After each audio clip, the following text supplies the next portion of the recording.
All right, is this it? Is the housing market finally cracking? Prices are dropping, listings are sitting longer, and sellers are getting nervous. But is this a temporary dip or the beginning of a full-on market correction? In this video, we're going to pull back the curtain on what's really happening in Dallas real estate in 2025. What the data says, what you should watch for, and whether now is the time to jump in or get out.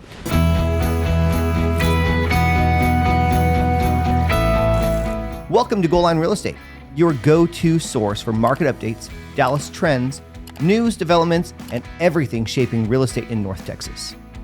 First things first, home prices in Dallas are already showing signs of cooling off. According to the S&P CoreLogic Case-Shiller Index, May 2025 saw Dallas home prices drop about 0.6% year over year, marking one of the few cities nationwide with a decline. And Realtor.com data showed a repeated sales home price decline of roughly 0.21% in April compared to April of 2024. Inventory is surging across DFW. One report found available homes are up 32% and 66% of homes sold below list price in March of 2025.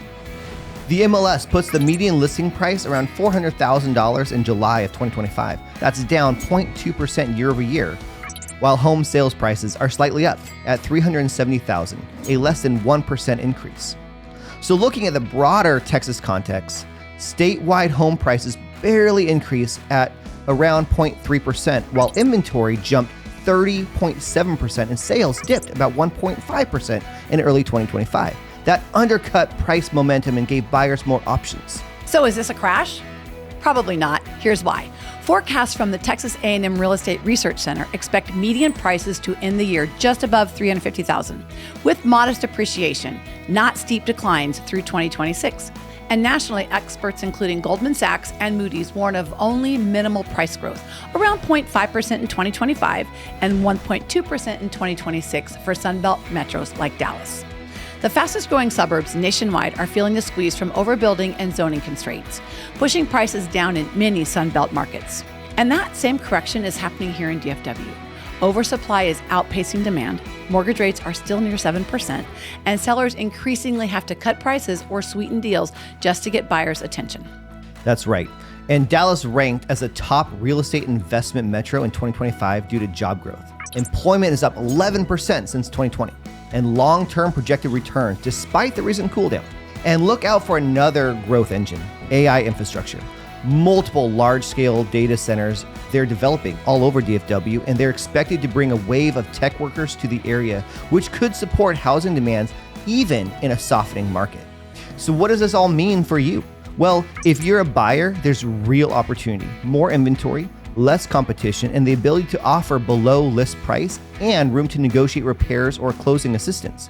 If you're a seller, be ready to price competitively and consider incentives. Buyers now hold much more leverage. And for investors, expect rental demand to remain stable, especially near major job centers and data centers. Don't expect big capital appreciation until the market rebalances. So, to sum all that up, this isn't a crash like in 2008, but Dallas is definitely cooling.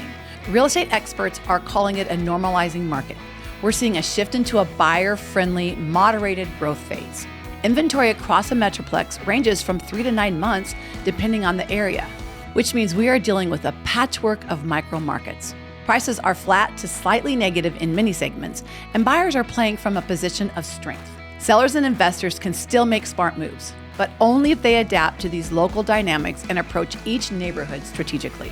Remember, Dallas real estate is too broad. There are many micro markets within the DFW area. So to understand the market, you have to ask which market. That's what we can help you with. If you want neighborhood level insight, like which suburbs are the most affected, mortgage rate timing, or where renter demand is still strong, drop a comment below. Don't forget to hit like, subscribe, and tap the bell to stay updated on DFW real estate trends. This is Goal Line Real Estate. Thanks for watching, and we will see you the next time.